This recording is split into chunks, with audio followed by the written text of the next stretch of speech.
Мухаммед Урусов из Нальчика достиг немалых успехов в ММА, джиу-джитсу и других видах единоборств. В последнее время его главным спортивным увлечением стал грэпплинг – новое слово в мировых стилях борьбы. После победы в недавнем чемпионате Европы Мухаммед решил показать свои навыки на борцовском ковре в Казани. Чувствовать свое тело, то есть баланс, самое главное это в грэпплинге. И все, я думаю, остальное все будет. Труд, самоотдача, вот что самое главное. 21-22 мая в столице Татарстана впервые организовали открытый международный турнир по грэпплингу. Состязания прошли во дворце единоборств Акбарс. Спортивный праздник посвятили окончанию священного месяца Рамадан. Тяжеловато, да, буквально за неделю-две набрать высокие кондиции практически невозможно, но все практически участники данных соревнований, они также являются, в большинстве случаев мусульмане, и они тоже держали пост, поэтому, в принципе, условия практически у всех одинаковые.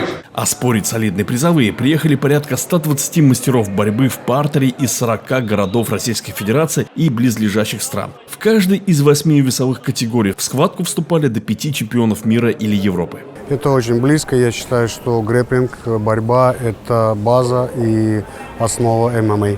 Грэпплинг – это современный вид спортивной борьбы, который считается наиболее приближенным к древнегреческой, практиковавшейся на древних олимпиадах. Его считают симбиозом целого букета боевых искусств борцовского профиля. Это и самбо, и, конечно же, традиционная классическая борьба. Это вот самая актуальная борьба. Здесь больше можно, чем нельзя. Нельзя пару приемов, которые являются очень травматичными. Все, что за счет чего можно обездвижить соперника, заставить его сдаться или его усыпить, или нейтрализовать его конечности, это все у нас присутствует. Если из ММА убрать удары, все остальное это грэпплинг.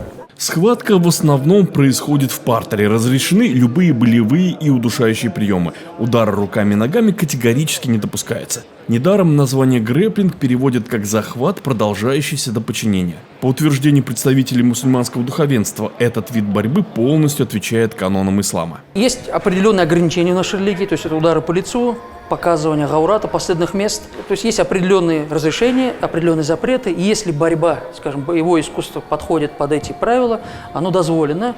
И если за ней кроется ильмут дифа, знание о самозащите, о самообороне, тогда нет никаких проблем. В результате борцовского турнира первое командное место разделили клубы Grappling Academy из Москвы и Universal Fighters из Махачкалы. Два сильнейших клуба России набрали одинаковое количество баллов. Организаторы обещают, соревнования станут традиционными, а кубок переходящим. Значит, у других борцовских клубов есть шанс оставить свое имя на чаше Кубка Рамадана. Каждый клуб, и на следующий год мы будем продолжать. Ну а потом, когда кончатся места, мы, наверное, больше кубок сделаем, чем Стэнли, я не знаю, может быть. После спортивного форума подписали соглашение о сотрудничестве между Министерствами спорта Республики Татарстан и Дагестан. А по окончанию состязаний организаторы подготовили сюрприз. Среди 8 победителей разыграли автомобиль. Заветные ключи достались чемпиону, тяжеловесу из Махачкалы Руслану Абдулаеву. На Кубке Священного Рамадана он провел 4 схватки. 3 закончил болевыми приемами, 1 выиграл решением судей по баллам. Все победители из других весовых категорий дополнительно получили сверхновые мобильные телефоны. И утром проснулся, мне было очень плохо, передо мной стал вопрос, бороться или нет. Я подумал, раз я приехал, я должен побороться. И вот, как все видели, такой результат, я вообще в шоке, я не могу поверить, что у меня получилось выиграть. Я просто нет слов, одни эмоции, радости. По словам организаторов, Татарстан был выбран в качестве площадки для соревнований, поскольку республика известна своими спортивными достижениями и добрососедскими отношениями между представителями различных религий и народов. Сам же кубок призван не просто популяризировать здоровый образ жизни, но также познакомить с доброжелательными гуманистическими традициями месяца Рамадана и исламской культуры в целом. Наиль Сердинов, Алексей Попович, канал Алиф, Татарстан. Если есть темы и события, которые вы считаете, что нужно осветить, напишите нам news@alif.tv.